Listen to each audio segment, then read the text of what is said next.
안녕하세요. 오늘도 사연 살롱을 찾아주셔서 감사합니다. 저는 서울에 살고 있는 50대 중반이 된 여자입니다. 사연의 주인공으로서 이야기를 들려드리고 있으니 다들 어느 정도 예상은 하시겠지만 저도 결혼 후에 지난 날들을 되돌아보면 제법 혹독한 시집살이를 겪고 살았던 것 같아요. 가끔 저보다 젊은 세대들의 결혼 생활 이야기를 들어보면 예전만큼 시어머니들이 며느리들을 시집살이 시키는 것 같지도 않고, 만약 그런 시어머니가 남아있다고 한들 더 이상 며느리들이 참아주지 않고 이혼을 하는 것 같더라고요. 얼마 전 결혼한 저희 딸내미 친구들 얘기만 들어도 결혼한 지 2년, 3년 만에도 쉽게 이혼을 해버리는 등 요새는 전에 비해 결혼에 대해 무겁게 생각하기보단 각자의 인생을 위해 빠른 결정을 내려버리는 시대가 온 것 같아요. 옛날엔 여자들이 지금처럼 많이 배우거나 사회적으로 경제활동을 하는 게 흔한 일도 아니었고, 이혼녀 낙인이 찍히고 나면 더 구제불능인 느낌으로 수군거렸기 때문에 아무리 억울한 시집살이를 당해도 쉽게 도망칠 수가 없는 느낌이었는데, 제가 나이 드는 동안 사회적 분위기가 이렇게 많이 바뀌었다고 생각하면 세상 참 좋아졌다고 느껴요. 덕분에 제 딸은 저처럼 힘든 시집살이를 억지로 견디지 않아도 되니까요. 가끔 딸 주변에 결혼한 지 얼마 안 된 또래 친구들이 이혼했다는 이야기를 들을 때마다 결혼이 너무 가벼워진 건 아닌지, 그래도 나름 결혼이라는 게 평생 함께할 반려자를 찾아 백년해로 하겠다는 사회적 약속인데 너무 쉽게 깨는 건 아닌지, 저도 어쩔 수 없이 나이가 든 사람인지라 그게 마냥 좋게만 보이지는 않지만, 며느리들이 더 이상 참지 않는 시대라는 인식이 생기니 시어머니들도 좀 더 조심하고 바뀌고 있는 추세인 것 같기는 해요. 사위와 크게 다툰 날이면 늘 이혼할 거라고 친정에 찾아오는 딸에게도 남들 다 이혼한다고 이혼 그렇게 쉽게 말하는 거 아니라고 잔소리를 해줬지만 한편으론 부럽기도 했어요. 딸은 운 좋게도 시댁에 대한 스트레스는 전혀 없었거든요. 너 어릴 때 엄마 시댁살이 하는 건 봤지? 남편하고만 싸운다는 게 얼마나 좋은 건지 너는 모른다. 남편이랑은 싸우고 대화하고 맞춰 나갈 수라도 있지. 나보다 나이 훨씬 많은 시댁, 얄미운 동서 상대로는 정말 싸우는 게 한도 끝도 없다니까. 하긴 나도 어렸을 땐데도 기억이 다 나긴 해요. 내가 그래서 아직도 할머니랑 작은 엄마 싫어하잖아. 딸도 기억을 할 정도로 저는 시댁에서 푸대접을 받았어요. 사실 처음부터 다짜고짜 푸대접을 받았던 건 아니었어요. 그랬다면 아무리 이혼이 쉽지 않은 옛날이었다지만 진작 도망을 치지 않았을까도 생각을 해봤겠죠. 하지만 결혼 초에는 시댁에서 나름 첫 며느리라고 어색한 점도 있었는지 나름대로 거리를 두고 잘 대해줬어요. 여보, 나는 운이 좋은 편인 것 같아. 그래? 왜? 남들은 다 시댁살이 한다고 명절만 지나고 오면 지옥이었다고 난린대. 우린 제살할 것도 없고 어머님이 시댁살이도 안 시키는 것 같아서. 생각해보니까 그러네. 다행이다. 안 그래도 내 회사 동료들도 명절 끝나고 다들 아내랑 한바탕 싸웠다고 하는데 우리 집만 조용했던 것 같아서 가만히 있었거든. 진짜? 다들 근데 부모님들이 그럴 줄 몰랐다고 하더라. 여자들이 맨날 시댁살이 노래를 부르는데 본인 부모님들은 그런 거 안 시킬 줄 알았대. 결혼하고 나서 전혀 몰랐던 모습을 새로 봤다나? 그럼 당신은 어머님 아버님이 이렇게 시댁살이도 안 시키고 우리 집에 별로 신경 안 쓸 거라고 예상했어? 솔직히 내 입장에선 별로 안 그러실 것 같긴 했는데 다른 사람들도 안 그럴 줄 알았다는 거 보면 생각은 다들 그렇게 하는 거 아닌가 싶어서. 아침 드라마에 나오는 막장 시부모가 자기 부모일 거라고 누가 상상이나 하겠어? 하긴 그건 그러네. 나도 내 부모가 그런다고는 상상도 하기 싫긴 해. 대체 시부모님들은 왜 그러시는 걸까? 며느리한테 막 잘 대해달라는 게 아니라 그냥 우리 어머님 아버님처럼 관심 있는 듯 없는 듯 적당히 거리만 더 주셔도 며느리들이 숨통이 트이는데 명절마다 아들 부부가 대판 싸울 일도 없고. 그러니까 그 사람들도 가만 내버려두면 둘이 잘 살 텐데. 아무튼 우리나라 이 시댁 문화는 남자들이 생각해도 좀 이상하긴 하다니까. 남편과 명절마다 주변 지인들 시댁설 이야기를 하다 보면 시댁에 대한 감사한 마음이 저절로 샘솟았어요. 특별히 따뜻하게 대해주시는 건 아니었지만 가짜는 이유로 트집을 잡고 못살게 구는 일은 전혀 없으셨으니까요. 그것만으로도 충분히 감사했어요. 게다가 남들은 꽤나 골머리를 썩는 시누이 문제도 저에겐 해당이 되지 않았어요. 남편에게는 6살 정도 나이 차이가 꽤 나는 남동생 한 명밖에 없었거든요. 참, 이런 말 하고 싶진 않지만 남편에게 별난 여자 형제가 없으니 편하긴 하더라고요. 남자들끼리는 딱히 서로에게 신경 쓰지도 않고 시동생이라는 나이 차이도 있다 보니 좀 귀엽기도 하고 성격도 서글서글한 편이라 그런지 고맙게도 절 잘 따라줬어요. 와, 이 찌개 반찬 다 형수님이 직접 만드신 거예요? 솜씨가 장난이 아니신데요? 너무 맛있어요. 반찬도 너무 다 정갈하고 보기도 좋은데 맛도 좋아요. 그쵸, 엄마? 그러게 첫째 며느리가 살림을 참 알뜰살뜰하게 잘하네. 아, 나중에 저도 형수님 같은 아내 만나고 싶어요. 성격도 너무 좋으시고 살림도 잘하시고. 도련님 아직 어리시잖아요. 충분히 만날 수 있어요. 그쵸? 그렇겠죠? 나중에 저 결혼할 사람 생기면 형수님이 한번 봐주세요. 왜 같은 여자로서 촉이라는 게 있잖아요. 으이구, 이 녀석이 엄마한테 먼저 보여줄 생각은 안 하고 엄마는 같은 여자 아니냐? 아, 엄마랑은 또 다르죠. 이게 또 같은 세대가 봐주는 거랑은 다르다니까요. 마음대로 해라, 인서가. 아이, 엄마, 왜 삐치시고 그러세요? 농담이지. 저를 워낙 좋게 봐주는 시동생 덕분에 시부모님도 덩달아 저를 좋게 봐주시는 것 같았어요.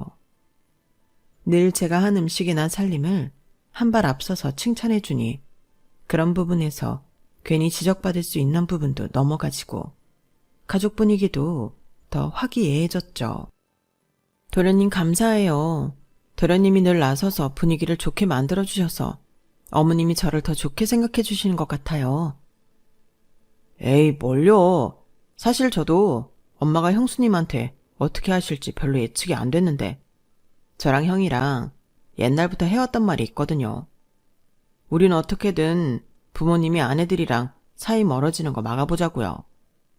막장 드라마에서 벌어지는 일들이 우리 집에서 일어난다고 생각하면 너무 끔찍해서. 아시겠지만 형이나 저나 완전 평화주의자거든요. 형이 결혼하면 제가 형수님 칭찬 엄청 하고 제가 결혼하면 형이 제 마누라 칭찬 엄청 해주기로 약속했어요. 뭐 그렇다고 제가 마음에도 없는 소리 하는 건 아니고요. 그거랑 별개로 형수님이 정말 좋은 분인 것 같아서 더 좋게 말씀드리는 것도 있어요. 감동이에요, 도련님. 집에 자주 놀러오세요. 놀러오면 특별히 도련님한테는 남편한테도 안 해주는 육첩반상 차려드릴 테니까. 와, 정말이죠? 저 형수님 음식 완전 좋아하는데 저 진짜 자주 놀러가요. 오시라니까요. 도련님은 제 동생보다 어려서 잘해주고 싶어요. 사실 저도 형보다는 누나가 있었으면 했는데 이렇게라도 누나 생기니까 좋네요. 뭐야? 둘이 아주 사이가 좋아도 너무 좋은 거 아니야? 질투나게. 당신 동생 잘 챙겨주는 건데 질투는? 그러니까요. 형, 쫌생이처럼 굴지 마. 참나, 둘이 언제 저렇게 한패가 돼서는. 뭐, 그래도 보기는 좋네. 그렇게 저의 평화로운 결혼 생활은 4년 정도 지속이 되었던 것 같아요. 그 기간이 짧다면 짧고 길다면 긴 시간이라 그새 저희에게는 2살짜리 귀여운 아들이 생겼어요. 그리고 끝날 줄 몰랐던 평화의 끝물에 도련님은 결혼할 여자를 데리고 왔어요. 형수님, 전에 약속했던 거 잊지 않으셨죠? 저 결혼할 여자 봐주시기로 한 거요. 어머, 농담인 줄 알았는데 정말로 봐드려요? 농담이라뇨. 전 정말 진담이었는데. 당연히 봐주셔야죠. 엄마는 자식이 데려온 여자니까 눈에 안 차실 거고. 누나도 없고 친한 여자들도 별로 없는데 어떤지 봐줄 사람이 형수님밖에 더 있겠어요? 저야 봐드리는 건 어렵지 않은데 만나는 분 쪽에서 불편하고 싫어하실 수도 있으니까요. 아, 그건 걱정 마세요. 제가 다 이야기 잘 해놨어요. 혹시 뭐라고 이야기하셨어요? 그때 저도 모르게 살짝 촉이 들었던 것 같아요. 그쪽에서 저를 별로 안 좋아할 수도 있겠다. 그런 설명할 수 없는 촉이요. 제가 형수님을 잘 따라서 먼저 소개해주고 싶다고 했죠. 그분은 뭘 하세요? 별 얘기 없던데요. 아이, 걱정하지 마시라니까요. 제가 특별히 그 부분을 강조한 게 아니라 저희 집은 부모님이 시댁살이도 안 시키고 저도 형수님이랑 잘 지낼 만큼 평화로운 집안이다. 그런 얘기하면서 슬쩍 이야기한 거라 괜찮아요. 같은 며느리 입장인데 형수님이 저희랑 잘 지낸다고 하면 나쁠 게 뭐가 있겠어요. 안심도 시킬 겸 한 말이니까 형수님은 걱정하지 마세요. 시동생 말을 듣고 보니 조금 걱정이 덜했어요. 먼저 시댁에 들어온 며느리가 이렇게 시댁 식구들과 잘 지내고 있다는 걸 알면 저였어도 좋았을 것 같다는 생각이 들었거든요. 사실 아무리 남편이 말로만 안심을 시켜준다고 한들 실제 며느리 입장은 또 다른 거니까요. 아무튼 그렇게 동서가 될지도 모르는 시동생의 애인을 처음 만나게 되었어요. 시동생과는 2년 정도 만났고 시부모님께 인사드리러 오기도 전에 제가 제일 처음으로 이 집안 사람으로서 만나게 되는 거였죠. 안녕하세요. 도련님한테 얘기 많이 들었어요. 반가워요. 그때 전 시동생과 어른들이 안 보는 곳에서는 동생 누나하며 친하게 지냈던 사이였기 때문에 그냥 남동생 여자친구랑 식사하러 만난 느낌이 컸어요. 저한테도 시동생과 몇 살 차이 안 나는 남동생이 있는데 친동생도 몇 번 여자친구를 소개시켜 준 적이 있어서 그렇게 마냥 어색하고 낯선 자리만은 아니었죠. 하지만 예비동서는 좀 달라 보였어요. 원래 그런 인상인 건지 모르겠지만 차갑게 굳은 인매나 눈매가 조금 다가가기 어려운 느낌을 주더라고요. 하긴 입장이 저하고는 다르니 긴장을 할 만도 하다는 생각이 들었어요. 그래서 먼저 긴장을 풀어주려고 노력을 많이 했죠. 도련님이 그렇게 소개시켜주고 싶다고 노래를 하시더니 왜 그랬는지 알 것 같은데요. 너무 예쁘시다. 도련님, 능력 참 좋으시네요. 아, 그쵸? 여긴 내가 엄청 좋아하는 형수님. 말이 형수님이지. 그냥 우리 친누나라고 생각하고 대하면 돼. 형보다 이제 형수님이랑 더 친하거든. 결혼하면 형수님이 당신 적응 잘할 수 있게 많이 도와주실 테니까 잘 보여둬. 잘 부탁드려요. 잔뜩 신이 난 도련님과는 달리 예비동서는 말수도 많이 적고 반응도 거의 없었어요. 그러다 보니 뭔가 말을 많이 이어나갈 수가 없었고 저랑 도련님만 신나서 떠드는 꼴이 되어버렸죠. 그냥 같은 여자의 직감으로 동서가 이 자리를 많이 불편해하고 못마땅해 한다는 걸 금방 눈치챌 수 있었어요. 설명할 순 없지만 제가 도련님과 필요 이상으로 친하다는 것을 그다지 좋게 보지는 않는 것 같았어요. 그 전까지는 도련님이 나이 차이도 있고 결혼도 안 했던 터라 그런 거리를 둬야 한다는 자각이 별로 없었고, 남편도 제가 도련님과 잘 지내는 걸 뿌듯하게 생각했기 때문에 한 번도 생각해 본 적이 없었던 부분이었어요.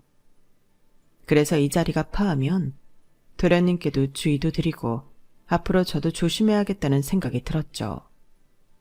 저도 인간인지라 상대방이 불편해하고 있다는 낌새가 감지되니 자리가 한없이 불편하게만 느껴지더라고요. 만나보기 전에는 도련님이 결혼까지 결심한 사람이니 도련님과 비슷한 성향이지 않을까 지레짐작했었거든요. 예상대로였다면 분명 유쾌하고 즐거운 만남이 될 거라고 생각했기 때문에 약속 후의 일정은 전부 비워둔 상태였어요. 하지만 막상 만나보니 없는 일정이라도 지어내서 보내줘야 할 것 같은 기분이 들었어요. 그래서 적당한 핑계를 둘러대서 자리를 생각보다 일찍 파하게끔 분위기를 만들었죠. 그럼 형수님 이만 가보셔야 하니까 이것만 마시고 일어날까? 그래, 만나 뵙게 돼서 반가웠어요, 형님. 아휴, 무슨 벌써부터 형님이야. 다음에 만나면 그때부터 형님이라고 해요. 벌써부터 딱딱하고 거리감 느껴지는 집안 호칭을 쓰게 하는 게 좀 민망스러워서 한 말이었는데 동서 표정이 한결 싸늘하게 굳더라고요. 제가 무슨 말을 해도 별로 안 좋아하는 것 같은 느낌이 들어서 그때부터는 입을 좀 다물고 있었어요. 나 잠깐 전화 좀 받고 올게. 엎친 데 덮친 격으로 도련님이 전화를 받겠다고 잠깐 자리를 비운 사이 둘만 남게 되니 걷잡을 수 없이 찬바람이 쌩쌩 부는 느낌이 들었어요. 무슨 말을 해야 되나 고민하는데 예비동서가 먼저 말을 붙이더라고요. 맞다, 형님. 제가 중요한 건 안 여쭤본 것 같아서요. 뭔데? 무슨 일 하세요? 아, 나는 일은 따로 안 하고 있어. 전업주부야. 전업주부요? 왜 그래? 전업주부라는 말을 듣자마자 동서 표정이 다시 한번 어두워지더라고요.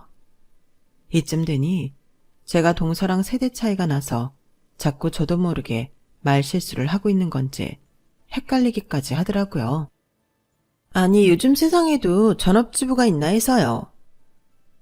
지금 50대 중반쯤 되신 분들은 아시겠지만 저 때는 전업주부가 굉장히 흔하다 못해 거의 당연시되는 분위기였어요. 저만 전업주부도 아닌데 특별히 놀고 먹는 것처럼 이야기하는 동서의 태도에 기분이 좀 나쁘더라고요. 도련님과 나이 차이가 있다 보니 동서랑도 8살 정도 차이가 났는데 동서 또래는 당시에 여자들이 일을 좀 하는 추세였는지는 모르겠지만 그걸 저한테 그렇게 유별나다는 식으로 표현할 건 아니었거든요. 아, 동서 친구들은 다 일하나 보네. 생각보다 전업주부인 사람 되게 많아. 제 주변에선 한 명도 못 보긴 했는데요. 생각해보니 형님 나이대 분들은 전업주부가 많겠네요. 저는 하도 준호 씨가 형수님 너무 대단하다고 노래를 부르길래 대체 어떤 분인지 무슨 일을 하시는지 엄청 궁금했거든요. 아, 도련님이야. 워낙 친하게 지내니 좋게 봐주는 거고. 나 그렇게 대단한 사람 아니야. 네, 그래 보여요. 뭐라고? 아, 그러니까 그냥 평범해 보이신다고요. 평범한 전업주부요. 거기까지 듣고 나니 저도 정말 온몸에 피가 차갑게 식는 것 같더라고요. 초면인데다 한참 어린 예비동서한테 제가 왜 이런 취급을 당해야 하는지 이해도 안 됐고 어이가 없었어요. 서로 좋자고 만난 자리에서 툭하면 제 성질을 긁어대는데 도련님만 보고 예쁘게 봐주려고 해도 보다시피 그러기가 어려웠어요. 도련님이 돌아올 때까지 저희는 그 이후 한마디도 더 안 나눴고 그렇게 예비동서와의 쎄한 첫 만남은 다소 어이없게 끝났죠. 여보, 어땠어? 준호 그놈은 아직 나도 안 보여준 여자친구를 당신한테 다 보여주고. 참나. 형으로서 섭섭하다고 좀 전해줘라. 아, 말도 마. 안 보는 게 나았어. 차라리 당신이 있었으면 좀 나았으려나? 뭐 그리 급하다고 나를 빨리 잡았는지. 그냥 당신 시간 될 때 다 같이 볼걸. 왜 그래? 무슨 일이라도 있었어? 일은 무슨 일? 그냥 좀 사람이 그렇더라. 내가 도련님이랑 친하게 지내는 게 못마땅한 건지 뭔지 묻는 말에 반응도 별로 없고 계속 떨떠름한 얼굴로 있는데 나도 뭐가 이쁘다고 같이 있고 싶겠어. 그래? 설마 당신 질투하나? 준호랑 친하다고? 질투는 무슨, 그냥 쓸데없이 친하게 지내는 게 싫은가 보지. 사교성도 별로 없어 보이고 사회성은 더 최악. 직업은 되게 좋던데 사회생활 도대체 어떻게 하는 거야? 맞다, 은행 다닌댔지? 본인이 좋은 직장 다녀서 그런지 몰라도 내가 전업주부를 하니까 표정도 싹 굳는 게 영 마음에 안 들더라. 솔직히 웬만하면 나도 도련님 좋다는 여자한테 이러고 싶지 않은데 도련님이 혹시라도 물어보면 아주 솔직하게 말해줄 작정이야. 에휴, 그러지 마. 괜히 사이 틀어지는 거 아니야? 기분 나쁘지 않을 정도로 적당히 말하면 되지 뭐. 내 의견 물어보겠다고 소개시켜 준 건데 그 정도 말도 못하나?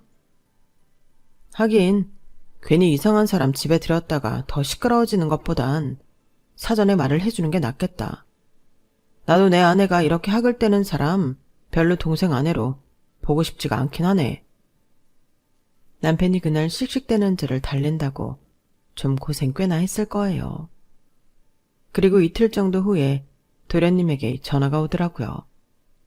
형수님, 제가 연락이 너무 늦었죠? 그저께 어떠셨어요? 뭐 어떨 게 있었나? 괜찮았죠? 아이, 그런 거 말고요. 제 여자친구 어땠냐고요? 저랑 잘 맞아 보여요? 결혼해도 괜찮을 것 같아요? 도련님, 솔직하게 말씀드려도 돼요? 솔직히 저는 그분 좀 별로긴 했는데. 네? 왜요? 저는 도련님이 결혼하겠다고 데리고 온 사람이라 도련님이랑 기운이 비슷할 줄 알았거든요. 그런데 사람이 좀 어두운 것 같기도 하고 대화 나눠보니 냉정한 구석이 있는 것 같기도 해서요. 도련님처럼 밝은 분이 감당하기엔 좀 버거울 것 같기도 하고. 아, 그런 거라면 걱정 마세요. 제 앞에서는 엄청 밝고 말도 많아요. 어제 형수님 뵙는 자리라고 많이 긴장한 것 같더라고요. 저한테 전화 와서 형수님한테 말 실수한 거 있을까봐 걱정된다고 한참을 불안해하더라고요. 혹시 이 사람이 형수님한테 실수한 건 없죠? 하루 전날까지만 해도 예비 동서가 남기고 간 안 좋은 감정 때문에 도련님에게 전화가 오기만을 기다렸는데 막상 도련님이 해맑은 목소리로 제 의견에 반박하며 물으니 굳이 예비 동서에 대해 솔직하게 이야기할 의지가 상실되더라고요. 이왕이면 저랑도 성격이 맞는 성격 좋은 동서가 집에 들어오면 더 좋겠지만 막말로 제가 이 집안 사람도 아닌데 헤어지란다고 도련님이 헤어질 것도 아닐 테고 한번 결혼하겠다고 마음먹은 사람인데 괜히 중간에서 안 좋은 소리해서 저한테 좋을 게 뭔가 싶은 생각이 들었어요. 남편도 괜히 여인 사이에 끼어들어서 좋을 거 없을 것 같다고 이야기해주기도 했고요. 저한테 딱히 실수한 건 없어요.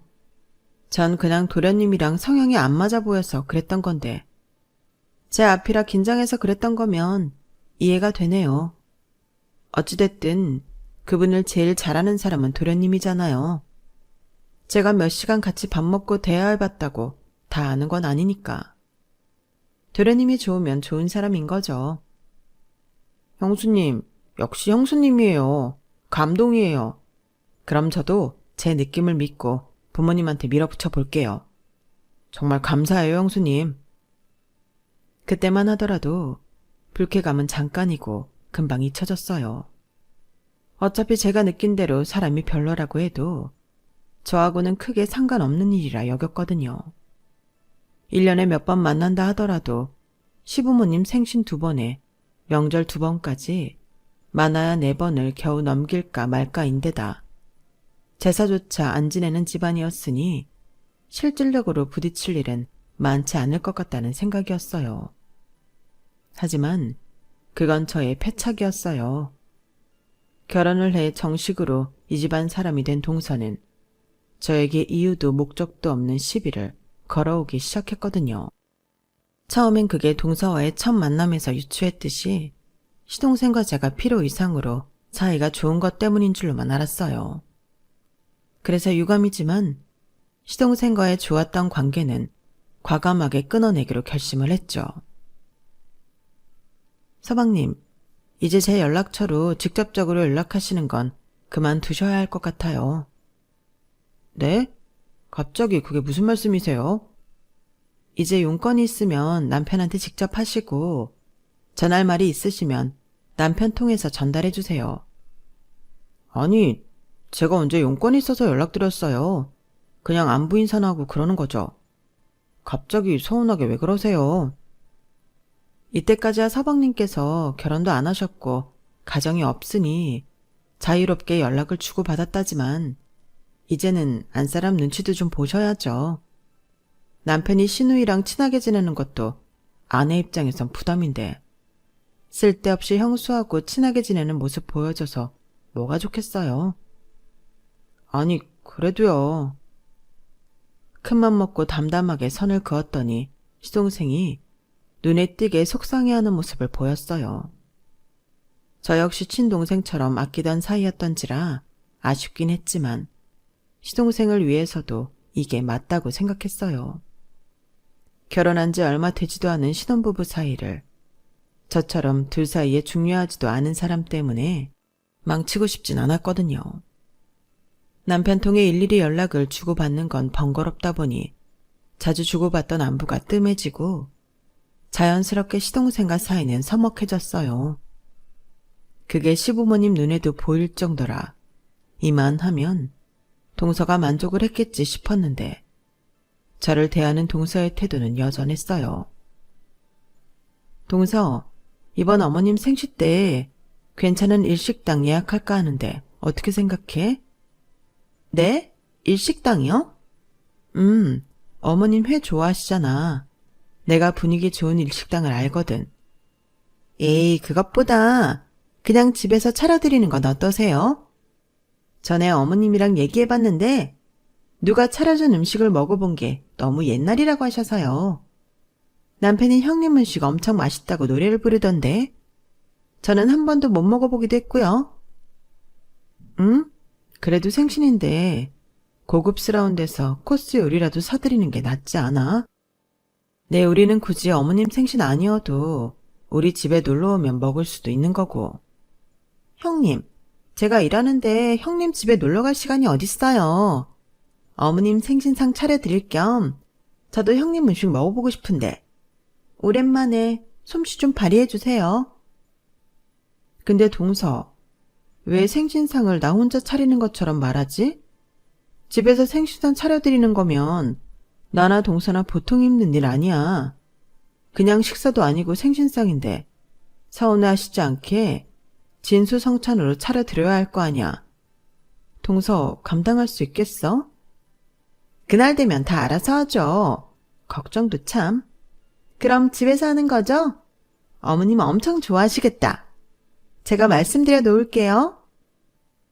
다 좋은데 동서가 확실하게 도와줘야 해. 나 혼자서는 힘들어. 알지? 네네, 알겠다니까요.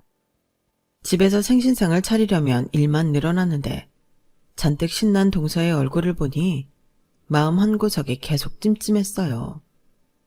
그래도 사람이 염치가 있으면 설마 안 그러겠지 싶었는데 불길한 예감은 적중하더라고요. 동서, 이제 슬슬 시작해야 하는데 왜 안 와? 형님 죄송한데 제가 좀 일 때문에 늦을 것 같아요. 먼저 시작하고 계시면 제가 최대한 빨리 가서 도울게요. 동서가 결국 그날 와서 한 거라곤 수저 세팅이 전부였어요. 둘이 하기로 했던 걸 갑자기 혼자 하느라 힘들어 죽을 뻔했던 걸 그나마 남편이 부엌을 오가며 시부모님 눈을 피해 슬쩍슬쩍 도와줬기에 망정이었죠. 동서, 해도 너무한 거 아니야? 이럴 것 같으면 외식을 했지. 늦은 건 죄송해요. 근데 결과적으로 어머님 아버님도 그렇고 다들 너무 좋아했잖아요. 듣던 대로 형님, 음식 솜씨가 정말 기가 막히던데요? 역시 전업주부는 뭔가 달라도 다르네요. 제가 도왔으면 오히려 음식 망칠 뻔했어요. 지금 누구 놀려? 놀리다뇨, 진심인데. 제가 은행 일의 전문가이듯이 형님은 집안일의 전문가이신 거잖아요.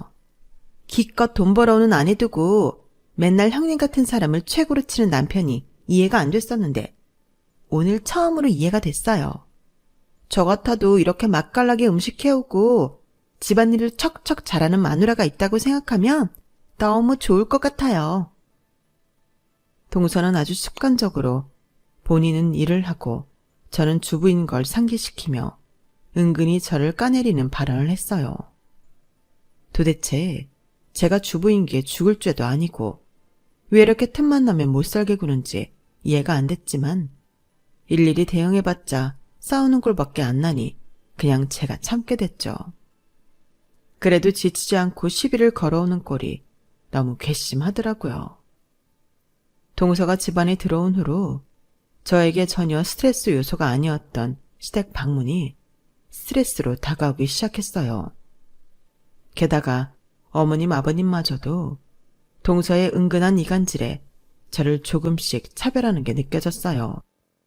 어머님 아버님, 일하는 며느리랑 집안일 하는 며느리 둘 다 있으셔서 좋으시겠어요. 저는 일하니까 이렇게 용돈도 많이 드리고 좋은 선물도 사드릴 수 있고 형님은 맛있는 요리에 집안일도 도와드릴 수 있잖아요. 어머님은 어떤 며느리가 더 좋으세요? 아우, 다 좋지. 다 장단점이 있는 거고. 아이, 그래도요. 제가 오늘도 이렇게 용돈 두둑하게 챙겨다 드렸는데 말씀 안 해주시면 서운해요. 아이고, 그래. 돈 버는 며느리가 최고다. 집안일이야 주어지면 누구나 하는 거고 내 아들 살림에 보탬이 되는 게 낫지. 어머, 어머님도 그렇게 생각하세요? 어떡해. 형님 좀 서운하시겠다. 서운하긴 뭘 서운해. 서로 잘하는 거 하면 되지. 안 그러냐, 첫째야? 네, 어머님. 그리고 동서, 나 별로 서운하진 않아. 내가 집안일 한다고 살림 축내고만 있는 건 아니라서. 모르고 있는 것 같아서 알아두라고. 네? 형님, 요즘 일하세요? 일하는 건 아니고 나도 집에서 가만히 벌어다 주는 돈 받아만 쓰고 있는 건 아니라서. 너무 걱정 말라고. 동서가 저럴 때마다 속으로 천불이 났지만 제가 꿋꿋이 버틸 수 있었던 이유는 따로 있었어요. 허세가 아니라 저도 어떻게 하면 재산을 불릴 수 있을까 늘 머리를 굴려왔거든요. 요즘은 지금만큼은 아니지만 저 때는 부동산이 투자하는 것만큼 확실한 게 없었어요. 직접 발로 뛰면서 오를 것 같은 좋은 매물들을 알아봤죠. 처음에는 투자 가치가 있어 보이는 신축 오피스텔을 하나 샀고 거기서 매달 나오는 월세를 모아 또 위치 좋은 아파트에 투자를 했어요. 당연히 그 과정에서는 살림을 최대한 아껴야 하니 동서가 저를 거지꼴로 생각한 것도 별로 무리는 아니었어요.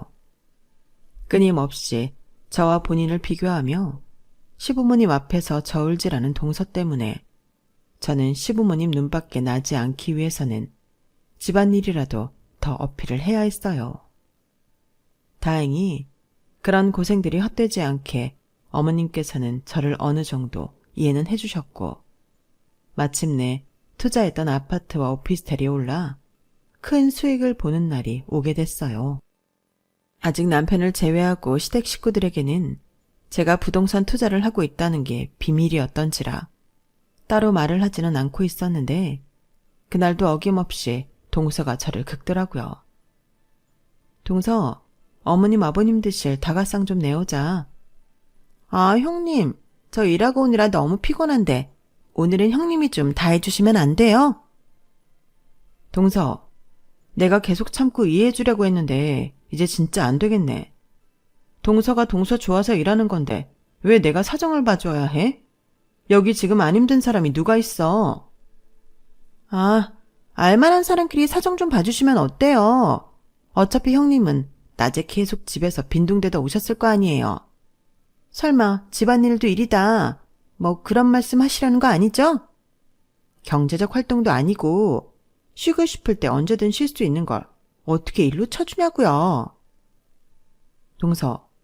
동서가 하는 일이 아무리 대단한 일이라도 사람한테 이러는 거 아니야. 내가 동서보다 잘 버는 사람이면 나한테 이러겠어? 그럼 안 이러죠.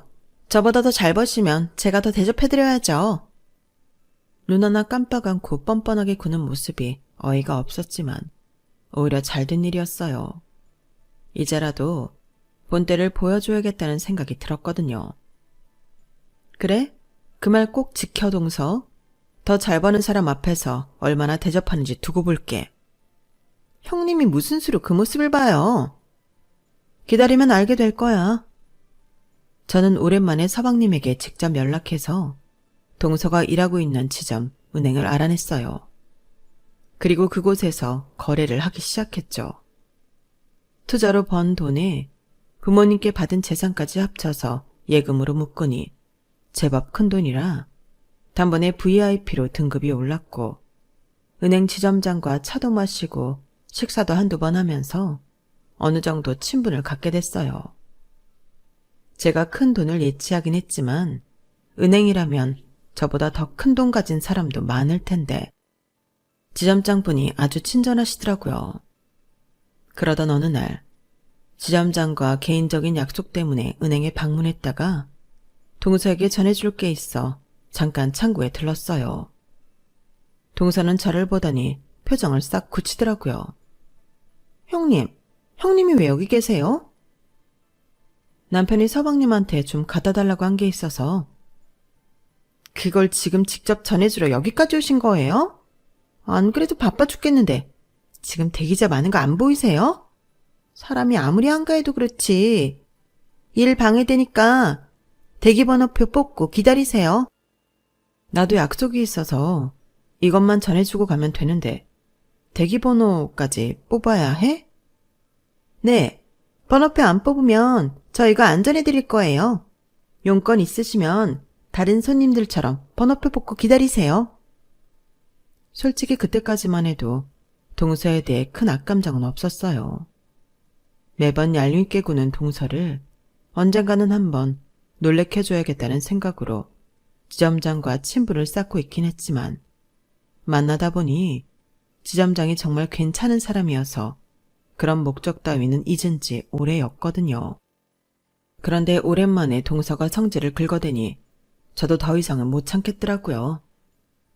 동서, 내가 약속 있다고 했잖아. 저도 번호표를 뽑는 게 고객과의 약속이에요.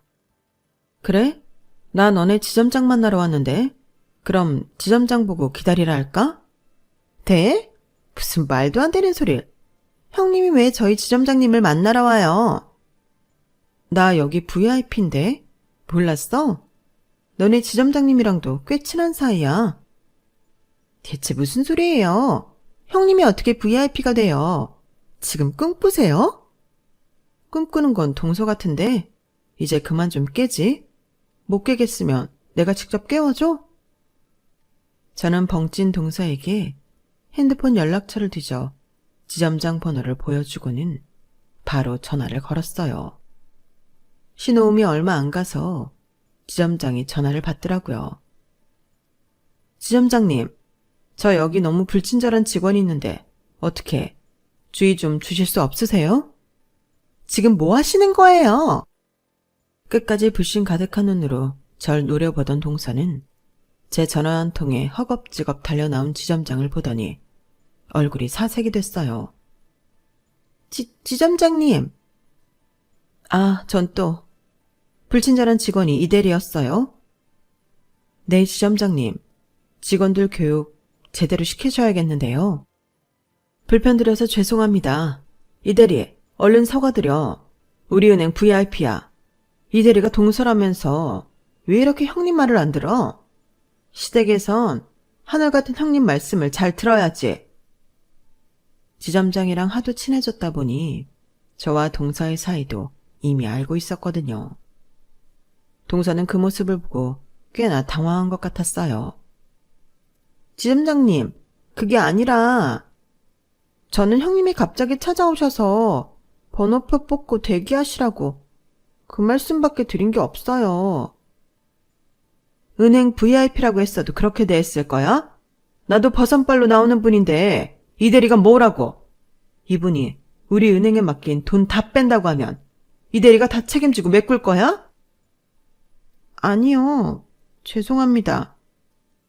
내가 고객님들 대할 때 이렇게 제멋대로 가려가면서 대하라고 가르쳤어? 가족은 가족이고 일은 똑바로 해야지. 그렇게 이 은행에서 일하는 거 자부심 갖고 사는 사람이 어떻게 VIP 고객을 이따위로 대해? 이 대리가 VIP 고객인데 이런 대접 받았다고 생각을 해봐. 가만히 있겠어? 아닙니다. 죄송합니다, 지점장님.